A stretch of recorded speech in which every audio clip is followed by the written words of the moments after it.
Hello and welcome to today's new guided conversation. Aujourd'hui, je vous emmène au soleil. On part en vacances enfin avec une famille super sympa. Venez, je vous emmène. Allez les enfants, c'est l'heure de partir. J'arrive papa, j'ai juste un truc à aller chercher dans ma chambre. Oh non Alexis, on t'avait demandé d'être prêt à 8h avec maman. Promis papa, je me dépêche. Chérie, tu as bien pris le parasol ? Oui, il est dans le coffre avec le sac de plage. Et la petite valise de Pauline ? Il y a tous les maillots dedans. Oui, tout est dans le coffre, regarde. Super. Alors on est prêt, il manque plus que les enfants. Tu veux que je conduise la première heure ? Non, ça va, je me sens en forme. Parfait, j'ai mal dormi la nuit dernière, je suis un peu fatiguée ce matin. Ça tombe bien alors. Tiens, tu peux me passer mes lunettes de soleil ? Tiens ma chérie. Tout va bien les enfants ? Il vous manque rien cette fois-ci ? Non, c'est bon papa. Mais Pauline m'avait encore piqué ma casquette. C'est pas vrai, c'est toi qui me l'as prise d'abord. Et on se calme les enfants là. La route est longue, ne criez pas dans les oreilles de maman. Faut qu'elle reste concentrée. Vous pouvez faire ça ? Oui papa. Tout le monde est bien attaché ? Oui. Content d'aller à la mer tout le monde ? Oui, trop. Tu veux qu'on chante une chanson maman ? Ah oui, je veux bien. Celle qu'on a chantée tout l'été l'an dernier. Ok. Allez, on est parti. Alors comme d'habitude, une petite fiche de vocabulaire récapitulative pour vous aider à traduire. Je vous laisse vous en imprégner. Nous avons donc un truc, a thing, chambre, bedroom ou room, être prêt, to be ready, se dépêcher, to hurry up, un parasol, a parasol ou a sunshade, faire ses valises, to pack, prendre, to take, le coffre de la voiture, the boot. Petite erreur de frappe, attention, c'est the boot, pas de booth. Sac de plage, beach bag, valise, suitcase, un maillot de bain, a swimsuit, conduire, to drive. Être en forme, to feel fit ou to feel fine or good. Dormir, to sleep. Fatigué, tired. Lunettes de soleil, sunglasses. Piquer ou voler, to steal. Casquette, cap. La route, dans le sens du trajet, the journey. Crier, to shout ou to scream. Rester concentré, remain focused ou to focus, se concentrer. Être attaché, to buckle up ou s'attacher. La mer ou la plage, the sea, the beach. Chanter une chanson, to sing a song. Et on est parti pour la correction guidée. Allez les enfants, c'est l'heure de partir. Allez les enfants, come on kids. C'est l'heure de partir, it's time to leave. Pas de surprise à ce niveau-là. J'arrive papa, j'arrive dans le sens je viens, donc je suis en train de venir, c'est pour ça qu'on utilise un ing ici. Coming, dad. Et comme c'est un enfant, il fait pas particulièrement attention à son langage, et en plus ils sont pressés, donc il évite de dire I'm coming. On abrège, j'ai juste un truc à aller chercher dans ma chambre. On commence par dire « il y a juste une chose que j'ai besoin d'aller chercher dans ma chambre ». Donc ça va devenir « there is just one thing que j'ai besoin d'aller chercher ». Pas besoin du subjonctif, tout simplement du présent simple. « I need », avoir besoin, « to pick up », aller chercher dans ma chambre. Alors on le prend de la chambre, donc ça va être la préposition « from my room ». On aurait pu dire « from my bedroom », mais on a compris, encore une fois on est pressé. Donc, on sait que c'est dans la chambre de l'enfant, de la chambre à coucher, donc on dit simplement room dans ce cas-là. Sinon, bedroom n'est pas incorrect. Oh non, Alexis. Alors, en anglais, plutôt que de dire oh no, on pourrait, mais un peu plus commun, c'est de dire directement, encore une fois, come on, parce qu'on est exaspéré, et c'est comme ça qu'on l'exprime en anglais. On t'avait demandé avec maman, ça devient maman et moi t'avions demandé, mom and I had asked you, d'être prêt, to be ready by 8 a.m. Alors, by 8 a.m. plutôt que at 8 a.m. parce qu'il ne voulait pas dire exactement à 8h, mais disons à partir de 8h. Promis papa. Alors, pour dire promis, on jure en anglais. Je te jure, je jure. I swear, dad. Je me dépêche. Alors, on pourrait dire I'll hurry up, mais c'est un peu plus naturel de dire directement ça va me prendre qu'une minute. Je ne serai qu'une minute en anglais exactement. Donc, I will only be a minute, I'll only be a minute. Chérie, plein de manières de le dire en anglais. Honey, sweetheart, darling. Tu as bien pris le parasol, vous vous rappelez ? Ici, on a besoin de l'auxiliaire qui marque le prétérit, le passé simple, qui est did. Donc, c'est une question ouverte, on commence par did. Tu as bien pris le parasol. Did you pack ? Prendre, ça veut dire en fait... Est-ce que tu l'as chargé dans le coffre, quoi ? Est-ce que tu l'as emporté ? Donc, pack, dans ce sens-là. Parasol, c'est transparent. Donc, did you pack the parasol ? Ah, tenez, encore un petit rappel parfait ici. Alors, oui, il est dans le coffre. Alors, pour répondre oui, on peut simplement se contenter de yes. Mais, Comme on fait attention à son langage. La question précédente c'était Did you pack the parasol? Auquel on répond positivement Yes I did. Il est dans le coffre avec le sac de plage. Faites attention, le genre en anglais ça ne s'exprime pas de la même manière en anglais. Ça a beau être il en français, ça reste un objet en anglais, donc pas he mais it. Attention à ça.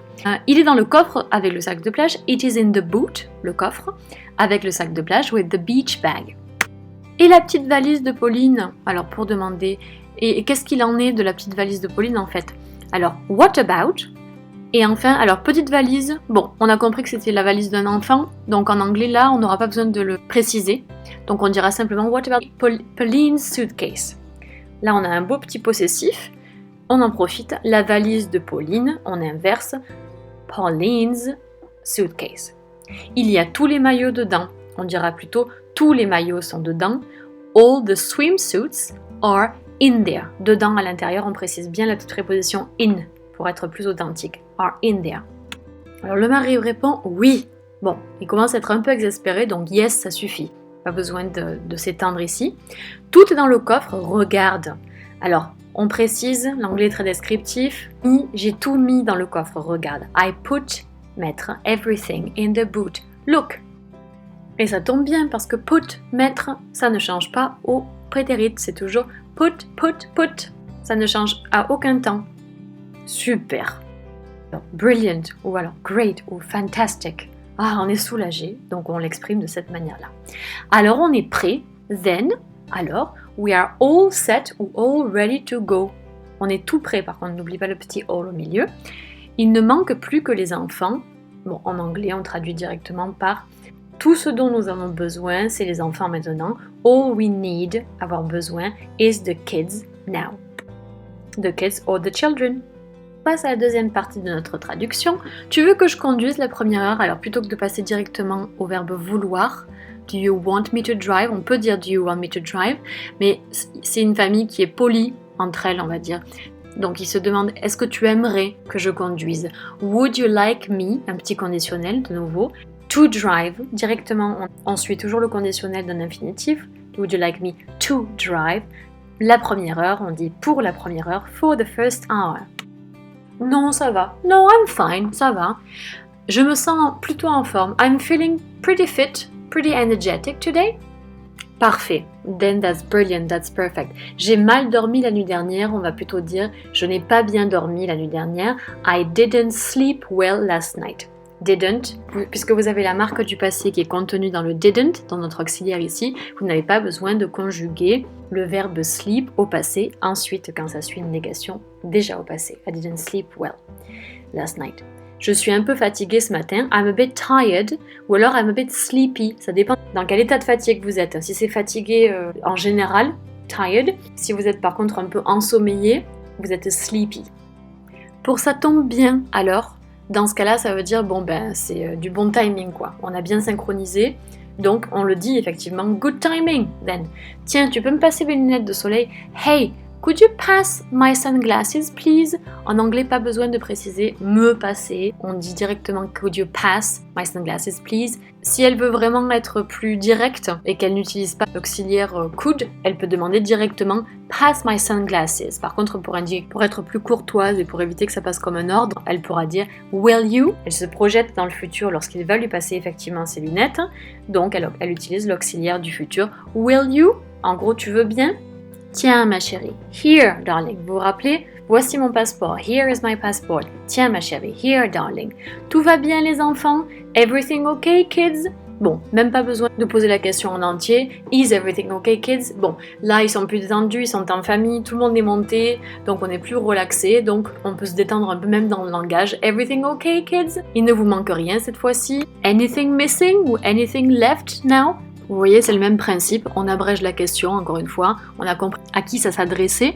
Non, c'est bon papa. No dad, it's fine, everything is fine. Mais Pauline m'avait encore piqué ma casquette. Bon, alors, no, it's fine, but Pauline piqué ou volé au prétérit, stole my cap, ma casquette, again, m'a encore piqué ma casquette. Mais bon, Pauline se défend, elle lui rétorque, mais c'est pas vrai, that's not true. C'est toi qui me l'as prise d'abord. Alors elle aurait pu aussi dire you're such a liar, tu es un menteur, qui est très commun en anglais. C'est toi qui me l'as prise. You took it from me. Alors prendre, verbe take au passé, ça donne took. You took it from me, à moi. In the first place pour dire d'abord. Et on se calme les enfants. Alors on se calme. Hey, calm down kids. Will you?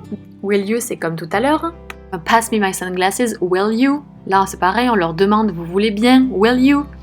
La route est longue. Il y a un long trajet devant nous. Traduit directement en anglais, there is a long journey ahead. Ne criez pas dans les oreilles de maman. Don't shout in mom's ears like that. Encore un petit cas de possession. Il faut qu'elle reste concentrée. En anglais, elle a besoin d'être concentrée. She needs to be focused. Vous pouvez faire ça? Can you do that? Et en anglais, on précise très souvent pour moi. Can you do that for me? C'est une façon de demander gentiment aux enfants s'ils veulent bien se calmer, s'ils veulent bien faire quelque chose qu'on leur demande. C'est une marque de communication positive. Oui papa, sure dad, ou alors yes we will dad. S'ils répondent tous les deux en même temps. Tout le monde est bien attaché. Être attaché ou alors s'attacher, to buckle up. Donc là tout le monde est bien attaché. Everyone buckled up? Oui, on est content, on joue un peu avec la langue et on peut répondre yep. Content d'aller à la mer tout le monde? Happy to go to the beach. En anglais, on a plutôt tendance à dire qu'on va à la plage. Happy to go to the beach. Oui, trop. Yes, so happy. Tu veux qu'on te chante une chanson, maman? Alors là, il propose, de la manière la plus polie que ce soit, Shall we sing you a song, mom? C'est-à-dire que là, c'est vraiment une suggestion. C'est pas, on s'impose pas. La route est longue, on est coopératif, donc on utilise plutôt Shall we sing you a song plutôt que Do you want us to sing you a song? Non, on lui laisse le choix. Et ce choix-là, on le lui laisse de manière plus douce à travers cet auxiliaire shall que nous avons ici. Ah oui, je veux bien. Oh sure, I'd love to. J'aimerais beaucoup. I would love to. Encore un petit conditionnel. Celle qu'on a chantée tout l'été l'an dernier, the one, celle. We kept singing, qu'on n'arrêtait pas de chanter, last summer, l'été dernier. Et enfin, on est prêt à partir, on est super enthousiaste. Ok, alright. Allez, on est parti. Let's go. And we are finished for today, my dear friends. Et voilà, I hope you had fun. N'oubliez pas de vous abonner si vous voulez progresser avec nous en anglais. Je vous retrouve très bientôt pour une nouvelle vidéo. Bye bye.